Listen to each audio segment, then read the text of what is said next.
नमस्कार, दंडवत प्रणाम.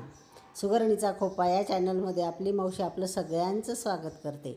आज मी करून दाखवणार आहे तुम्हाला बाजरीच्या कुरड्या. जी बाजरी आपण भाकरी करून खातो ना त्याच्या कुरड्या. आणि ह्या कुरड्या 3 किलोच्या आहेत. आणि जशी काही गव्हाची प्रोसेस असते ना, बस सेम तीच प्रोसेस आहे. म्हणून मी तुम्हाला दाखवली नाही आणि मला जरा आठवणही राहिली नाही. आता बघा, मी आधान ठेवलं आहे. जेवढं चीक तेवढंच पाणी घेतलं आहे. आणि याच्यामध्ये ओवा, जिरे, बडीशोप हा मसाला टाकून घेतला.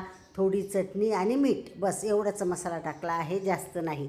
आणि बघितलं का तुम्ही, मी टेरेसवर घेरते आहे कुरड्यांचं. आणि खूप छान वाटतं आहे. वातावरण मोकळं असतं, छान वाटतं मग माणसाला. हे बघा, माझी ताई घरीच होती, त्या दिवशी सुट्टी होती. मग तिने मला मदत केली आणि आम्ही दोघं मायलेकींनी घेरून घेतलं. हे आराध्याने माझ्या चीक टाकला.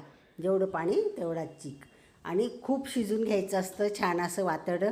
जसं गव्हाचं शिजवतो ना चीक आपण, तसाच बाजरीचा पण शिजवायचा असतो. हे बघा. आणि आता हे घेरून घेतो आहे आम्ही. आता चुलीवर मी बाकीचं खाली उतरून चीक टाकून घेतला आणि वरती घेरतो आहे. आणि घेरणं मात्र गव्हाचं असो बाजरीचं असो 3 किलोचं आहे म्हणून जरा रेटूनच घेरावं लागतं, जरा दम लागतो घेरायला.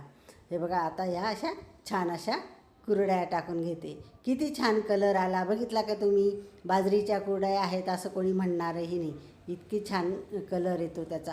आणि खायला इतक्या स्वादिष्ट लागतात. त्याच्यामध्ये मसाले टाकलेले असतात. हे बघा, अशा भरपूर कुरड्या केल्या आहेत बरं का मी. त्याच्यात भरपूर असे म्हणजे मसाले टाकलेले असतात. त्यामुळे गव्हाच्या कुरड्यांपेक्षाही छान लागतं बाजरीच्या कुरड्या. आणि आता हे मी तळून पाहते. मला उत्सुकता होते, प्रत्येकालाच असते ना.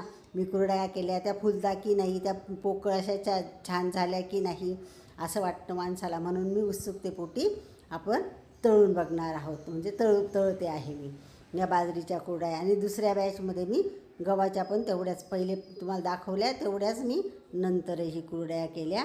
ती पण एक कुरडई मी याच्यामध्ये तळणार आहे.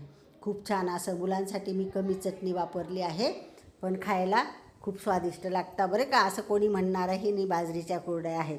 तर तुम्ही थोड्याफार प्रमाणात करून बघा. 1 किलोच्या, अर्धा किलोच्या, मी 3 किलोच्या केल्या आहेत. आणि या कुरड्यांची भाजी पण होते मोडून. जशी गव्हांची कुरड्यांची होती तशीच बाजरीच्या कुरड्यांची पण भाजी होत असते.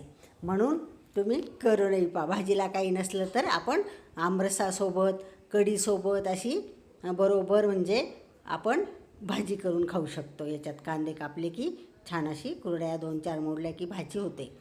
आणि मग हे बघा, ही गव्हाची केली आहे बरं का मी. ही सुद्धा तुम्हाला नंतरची तळून दाखवते. बघा किती छान अशी कुरकुरीत आणि मोठीच झाली आहे. एवढी अशा कुरडईची एवढी कुरडई झाली आहे. खायला ही पण चविष्ट लागते. पण बाजरीची याच्यापेक्षाही चविष्ट लागते. कुणी कुणी वडे करते, पण मी वडे नाही केले कारण की वडे करायला जरा त्रास होतो. कुरड्यांचं कसं भराभर आपली जो साचा असतो ना त्याच्यामधून काढल्या जातात. हे बघा, ह्या मी तळल्या आहेत. किती कुरड्या तळल्या मी. आम्हाला खायच्या पण होत्या आणि तुम्हाला तळूनही दाखवायच्या होत्या. ही आहे माझ्या कुरड्यांची कोठी. आणि माझं आराध्य आणि आनंदी खूप आगाऊ आहेत. त्यांना या कुरड्या आम्ही बाकीच्या उरलेल्या ठेवायला लावल्या, तर त्यांनी व्हिडिओ करून दाखवला. चला बाय. लाईक करा, शेअर करा आणि सबस्क्राईब.